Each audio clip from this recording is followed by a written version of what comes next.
He died claiming he was innocent. For over 40 years, the case of Bill Drake, a simple man from Louisiana, was forgotten, buried deep in the archives of American justice. Condemned to die in 1979, he never had the chance to prove his innocence.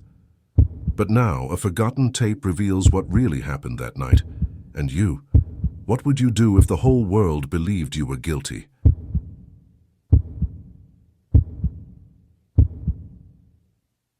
My name is Bill Drake. Today I decided to speak. It's been a long time since the world last heard my name. For most people, it probably means nothing. But to me, it's all I have left. I was sentenced to death in 1979, here in Baton Rouge, Louisiana. They said I killed a woman named Emma Collins, a teacher I worked with at the same public school. She was 32, a mother of one little girl. Until the very last second, I shouted that I was innocent, but no one wanted to listen. Today, sitting in this cold cell with time running out, I decided to record what really happened that day. Because if this tape ever leaves this place, I want the world to know I didn't kill Emma. I was a literature teacher. I loved books, poetry, teaching kids to find beauty in words. I never imagined that the same system I believed in would one day destroy me. The day everything changed was March 12th, 1977. It was a Friday. The sun was just rising when I clocked in at school for the last time. Emma was smiling. I remember it like it was yesterday. She wore a blue dress and asked me for a ride home because her car had broken down. I said yes. That was the last time anyone saw her alive. That same night, the newspapers already read, Jefferson school teacher becomes prime suspect in colleague's murder. Less than 48 hours later, the police knocked on my door. They said they found my fingerprints in her car, that there was blood in the trunk. I tried to explain I had taken her car to the mechanic to help her. The blood was mine, from a cut on my hand the week before. But it was already too late. They had their killer. The people wanted justice, the media wanted headlines, and the prosecutor wanted a victory.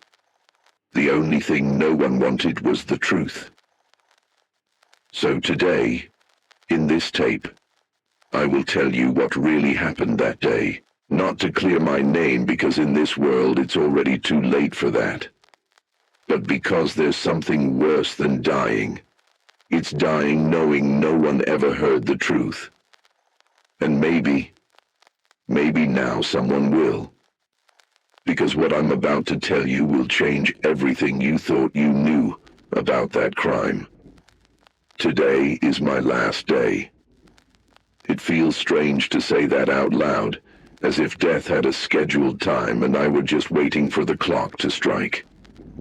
In here, time doesn't pass. It rots. I can hear the guards' footsteps in the hallway, the metallic jingle of keys, the dragging of boots on the concrete floor.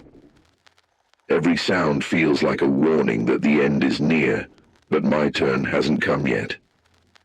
Outside, the sky must be getting darker. It's autumn in Baton Rouge, and the wind usually blows cold through the bars.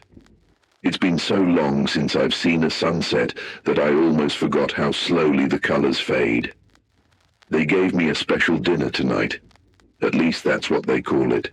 A plate of meat, mashed potatoes, and a piece of apple pie.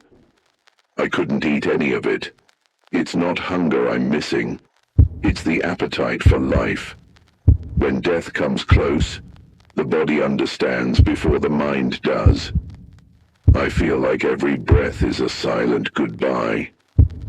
Sometimes I wonder how many men have sat in this same cell, waiting for the same fate, believing until the end that the world would hear the truth. Most of them died in silence. I don't want to be another one. I want them to hear my voice. I spent the day trying to remember every detail of my life, every face, every word I left unsaid. I think of Emma, her smile that morning, how light our conversation was in the car. And then the memory shatters, and all that remains is doubt. How could they have turned that simple day into the reason for my death? I think of my family too. My sister, who still lives in Shreveport, who never believed what they said about me. She wrote to me yesterday, but they didn't let me read the letter. Said it was procedure, but I know what it said. She always ends with, "One day the truth will come out, Bill." Maybe today is that day.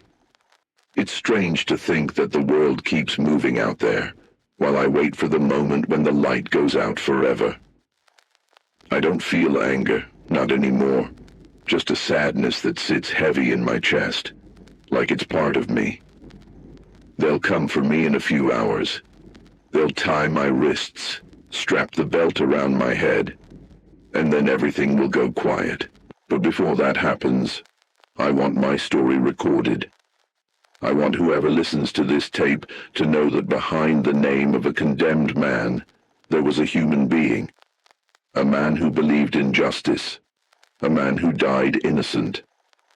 I was born in 1911, in a small town near Baton Rouge. My parents were simple people, the kind who believed that hard work and faith could save anyone. My father was a carpenter, and my mother sewed clothes for the neighbors. I grew up surrounded by the smell of cut wood and the steady rhythm of sewing machines. We never had much, but there was love. And when there's love, the rest feels bearable. I remember sitting on the porch on hot Louisiana afternoons, listening to my father tell stories about his time in the war. He used to say that life was made of choices, and the hardest part was learning to live with the wrong ones. Back then, I didn't understand what he meant. Only later, when life started charging me for my own mistakes, did I truly understand the weight of his words. I studied in a small wooden school where the roof leaked when it rained. I loved to learn. I read everything I could get my hands on. I read the church library books, old newspapers from the trash, even the labels on cans just to taste the words. That's how I decided to become a teacher. I wanted to help others see the world the way I saw it through the pages of books. I believed knowledge could set people free. And for many years that's what I tried to do. Teaching kept me alive. It was like breathing. I remember my first day in the classroom back in 1943. The children looked at me with a mix of fear and curiosity, and I felt like that was where I belonged for the rest of my life. For more than 30 years I taught literature and writing. I was respected by students, appreciated by parents, and even recognized by the community. I was the kind of man who greeted everyone on the street, who helped fix fences, who brought soup to sick neighbors. I never imagined that one day my name would be in the newspapers, much less next to the word murderer. But destiny doesn't warn you when it decides to change your path.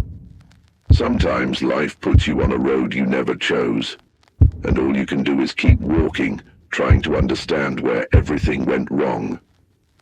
Before everything fell apart, my life was simple.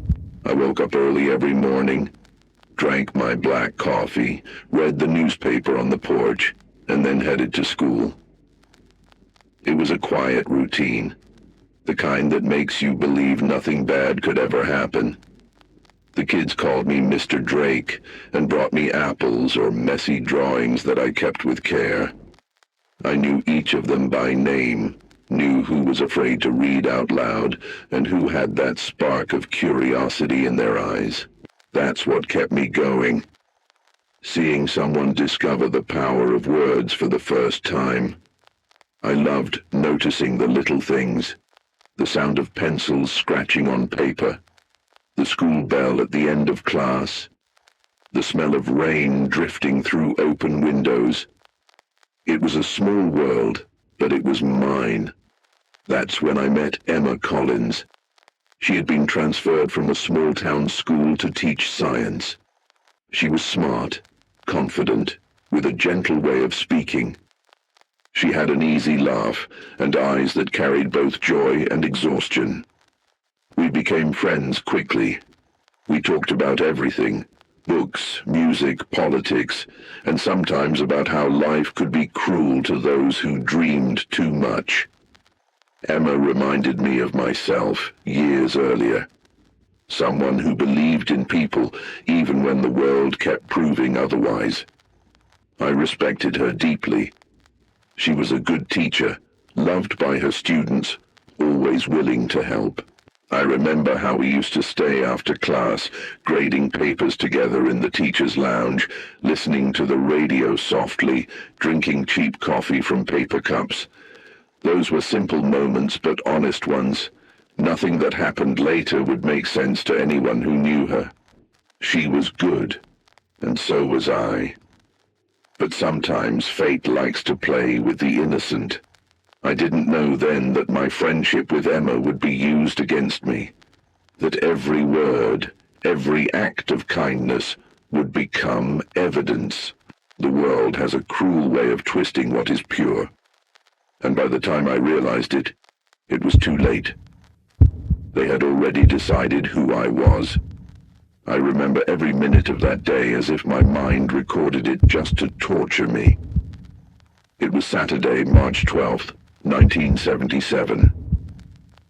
I woke up early around 6, and the sky was covered, one of those days when the air feels heavy before the rain. I had promised to help Emma take her car to a mechanic friend of mine, a few blocks from the school. She was worried, said she needed the car to visit her daughter that weekend. We went together, and I remember the radio playing softly on the way, an Elton John song. She was smiling, tapping her finger on the steering wheel, singing along. I said goodbye around 8:30 that morning, right in front of the garage. And that was it. Nothing else. I went back home, made myself lunch, and spent the afternoon grading essays. That night, I heard sirens cutting through the street, but I didn't think they had anything to do with me. I only understood the next morning when I saw her face on the front page of the newspaper. Teacher found dead by the Mississippi River. I lost my breath. I remember the newspaper slipping from my hands. Emma's body had been found inside her own car, partially submerged just a few miles from downtown. The world stopped. I couldn't understand how or why. I spent the rest of the day sitting on my porch, staring at nothing. By the evening, the police arrived. Not to ask questions, but to arrest me. They said they found my fingerprints on her car door, tire marks near my house, and a blood stain that, according to them, didn't match Emma's. I tried to explain, but no one listened. Everything I said sounded like an excuse. I cooperated, gave them documents, retraced my steps, but the more I talked, the guiltier I seemed to them. At the station, I saw how they looked at me, like I was a monster. The press was already outside before they even locked me up. "Teacher killer," the headline said. The same people who once called me a role model now spit on the ground when they heard my name. It didn't take long before they started inventing stories. They said I had an affair with Emma, that she tried to end it, and I couldn't accept it. Lies. All lies. I never touched her in any way that wasn't decent, but when the world decides you're guilty, even your silence is used against you. I tried to sleep that first night in jail, but the guilt of others weighs heavier than your own mistakes. The sound of the gate closing echoed inside my head. From that moment on, nothing would ever be the same again. I just didn't know yet that it was the beginning of the end. Days in prison don't pass. They drag, as if time itself takes pleasure in watching me decay. At first, I still believed the truth would win, that the lawyers would do their job, that the evidence would be reviewed, that someone, somewhere, would see the mistake.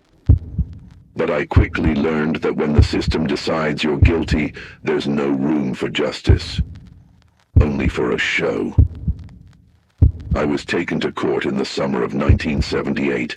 I remember the suffocating heat, the cameras, the flashes, the sound of the crowd outside shouting my name like I was an animal about to be executed. Inside the courtroom, everyone already knew the verdict before it began. The prosecutor spoke with anger, pointing his finger at me as if I were the embodiment of all evil. Cold, calculating, a man without remorse. That's how he described me. I looked at the jury and saw closed faces, hardened eyes. None of them wanted to listen. They wanted to see. They wanted blood. My lawyer was young, inexperienced, and no matter how hard he tried, his voice seemed small under the weight of the accusation. He begged for more time to review the evidence, but the judge denied it. When the witnesses took the stand, I realized I was already lost. A neighbor said she heard screams the night of the crime, even though she lived 3 blocks away. A police officer claimed he found a glove in the trunk of Emma's car, a glove that would later disappear from the evidence room. Then came the expert, saying the blood on the glove matched her type, without mentioning that dozens of people had the same. It was a play, and I was the villain. With every word, I felt my life slipping through the cracks of their lies. My sister sat in the audience, quietly crying. When the judge asked for silence, she stood up and shouted, "My brother is innocent," before being dragged away. That broke what little strength I had left. In the end, the jury deliberated for less than 2 hours. I was brought back to the room in handcuffs, my heart heavy. When the verdict was read, the world stopped. Guilty. That word echoed inside me like a gunshot. The judge looked at me without an ounce of emotion and said, "Sentence, death by electric chair."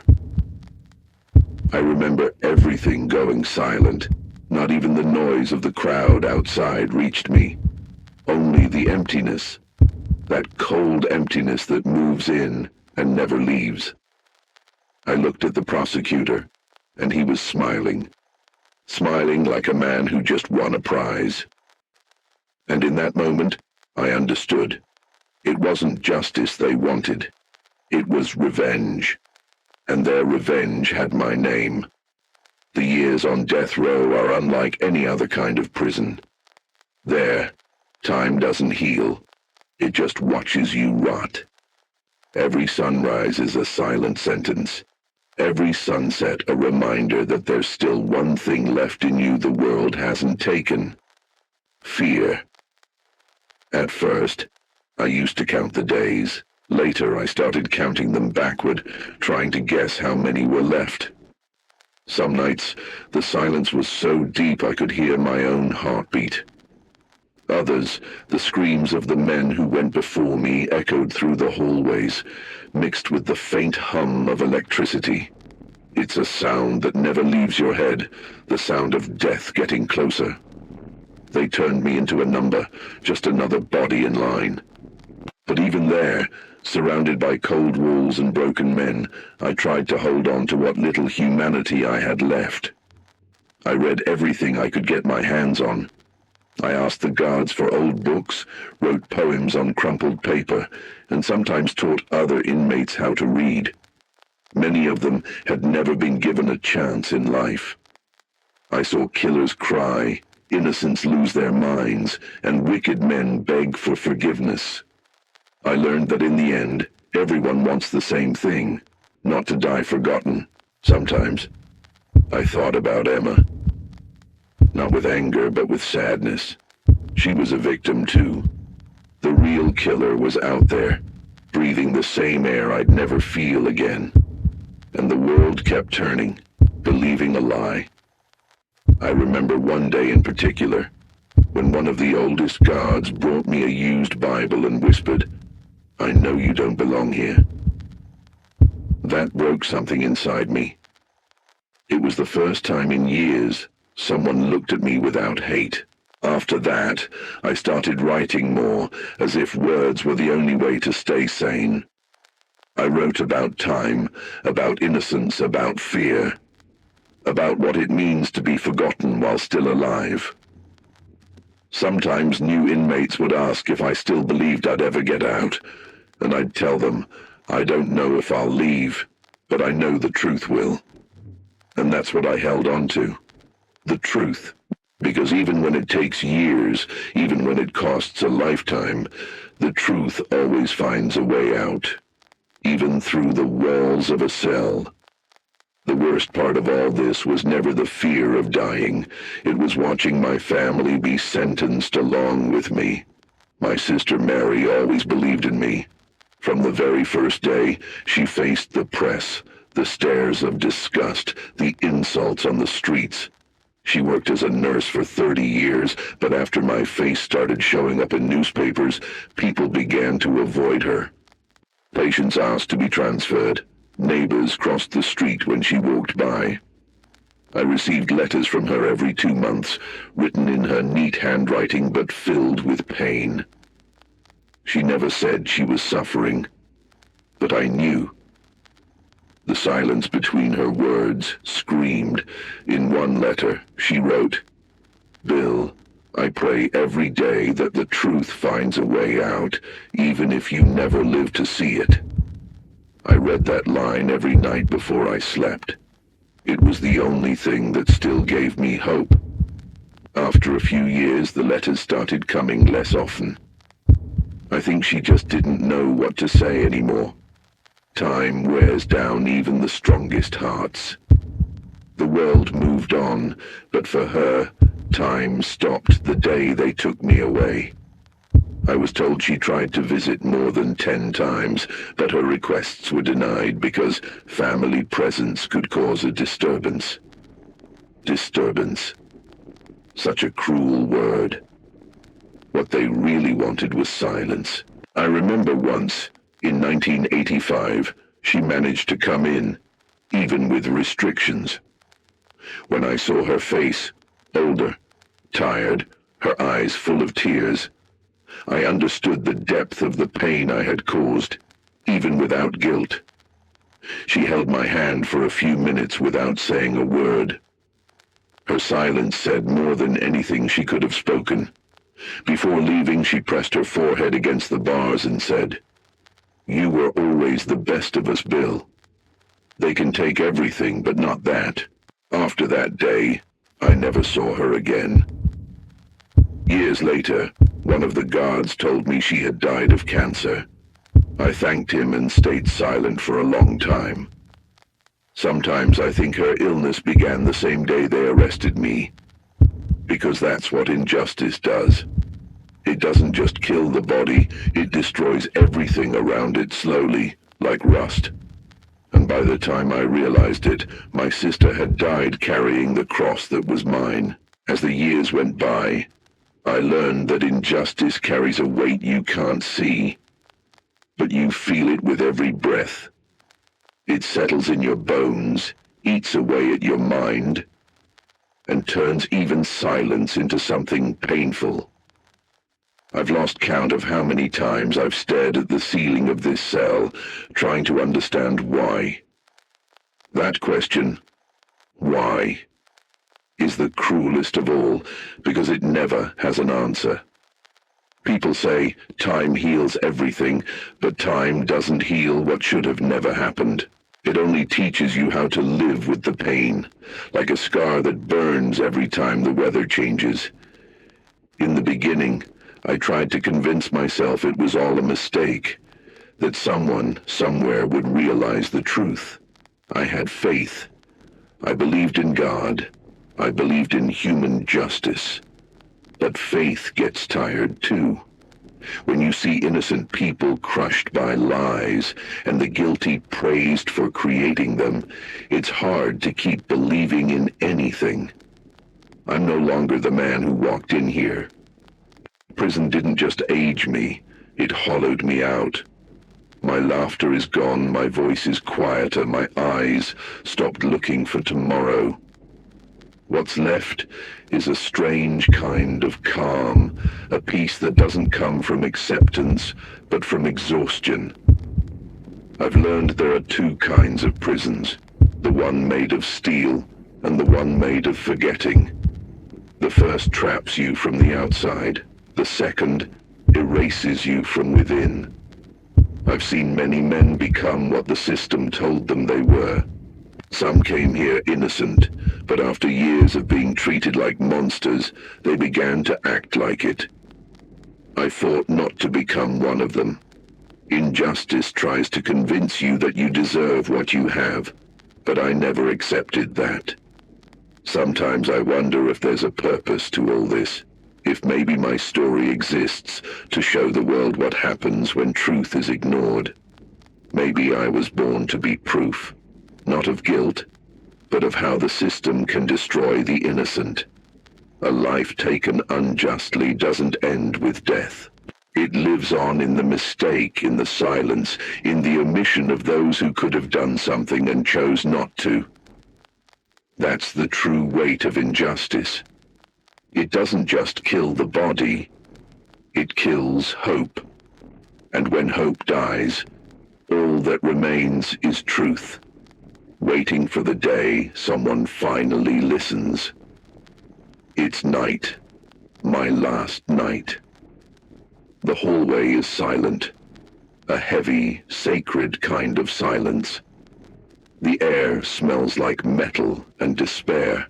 Outside, the wind slips through the bars, and sometimes I hear the faint clinking of keys, reminding me that I'm still here, but not for long.